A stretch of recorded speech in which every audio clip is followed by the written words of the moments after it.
तेरियां जोता वाली माता तेरी सदा ही जय।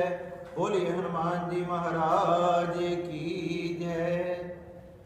मैं विशाल शर्मा आपके सामने आप सभी को गुप्त नवरात्रे के 90वें दिवस की हार्दिक शुभकामनाएं। गुप्त नवरात्रे में 9वें दिन में 10 महाविद्याओं में 9वीं विद्या के रूप में मां मातंगी की पूजा की जाती है।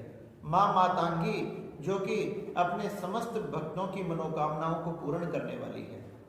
मां मातंगी जिनकी 4 भुजाएं हैं, जो कि रत्न में रथ पर सुशोभित होती है तथा कमल के आसन पर भी विराजमान रहती है। मां ने लाल रंग के वस्त्र पहने हुए हैं, जिनकी 4 भुजाएं हैं, 3 नेत्र तथा खुले बाल हैं, जिनके मस्तक पर अर्ध चंद्रमा विराजमान, पुष्प तथा उनके हाथ में खप्पर आदि कई प्रकार की चीजें हैं जो अपने भक्तों पर कृपा तथा दुष्टों का दमन करती है। मां मातंगी को प्रकृति की देवी, वाणी तथा स्वर की देवी भी कहा जाता है। मां मातंगी अपने सभी भक्तों की मनोकामनाओं को पूर्ण करने वाली मां मातंगी केवल वाणी तथा वचन से प्रसन्न हो जाती है। एक बार जीवा से हम मां मातंगी का नाम भी उच्चारण कर दें, उससे भी मां अपने भक्तों पर कृपा करती है। बताया गया, माता की पूजा के लिए विशेषकर कोई व्रत या अनुष्ठान करने की जरूरत नहीं है। केवल अपनी वाणी से मां का नाम उच्चारण करे, उसी से मां प्रसन्न हो जाती है। कथा आती है कि एक समय वैकुंठ में विराजमान भगवान विष्णु और लक्ष्मी जी के मन में आया कि कैलाश पर्वत पर जाकर भगवान शंकर तथा पार्वती से मिला जाए। जब भगवान विष्णु चलने लगे तो मां लक्ष्मी ने भगवान विष्णु से प्रार्थना की, क्यों ना हम उनके लिए कुछ भोजन लेकर चले। भगवान विष्णु और लक्ष्मी जी शंकर तथा पार्वती के लिए कुछ भोजन लेकर गए और कैलाश पर्वत पर जाकर दोनों को प्रणाम किया और कहने लगे, हे भगवान, हे देवादिदेव महादेव, हम आपके लिए कुछ खाद्य सामग्री लेकर आए हैं, आप भोग लगाएं, इसे पाकर प्रसन्न हो जाएं।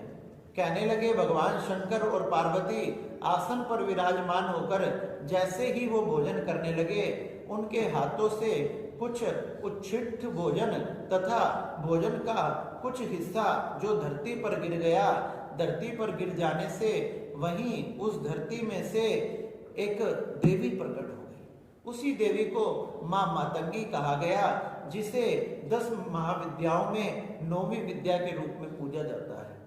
दूसरी कथा के अनुसार एक कथा ये भी आती है कि एक समय मातंग ऋषि ने मां दुर्गा की उपासना करी, मां भगवती की उपासना करी तथा मां भगवती ने उनकी तपस्या से प्रसन्न होकर उन्हें वरदान प्रदान किया और वरदान के रूप में कहा कि मैं ही तुम्हारे घर में एक पुत्री के रूप में मातंगी नाम से प्रकट होंगी।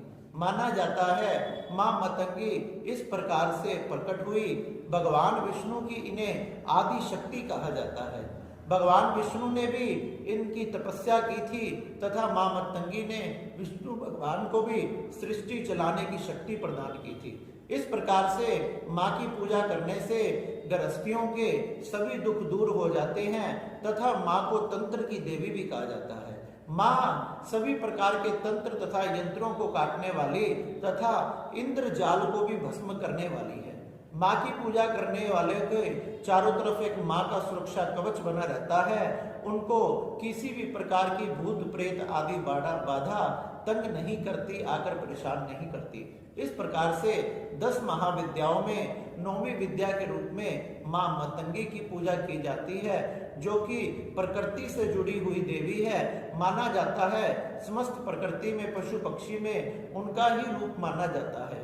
कहा जाता है कि ये शंकर पार्वती का ही रूप है तथा मां मातंगी की पूजा करने से सभी मनुष्यों की सभी प्रकार की आर्थिक समस्याएं दूर हो जाती है। इसलिए 10 महाविद्याओं में ये 9वीं महाविद्या मां मातंगी की है, जो साक्षात भगवती का ही रूप है। इसलिए गुप्त नवरात्रे के 9वें दिवस में मां मातंगी का नाम लेकर ही उनकी पूजा करनी चाहिए, जिससे मां प्रसन्न हो जाती है। बोलिए मातंगी माता की।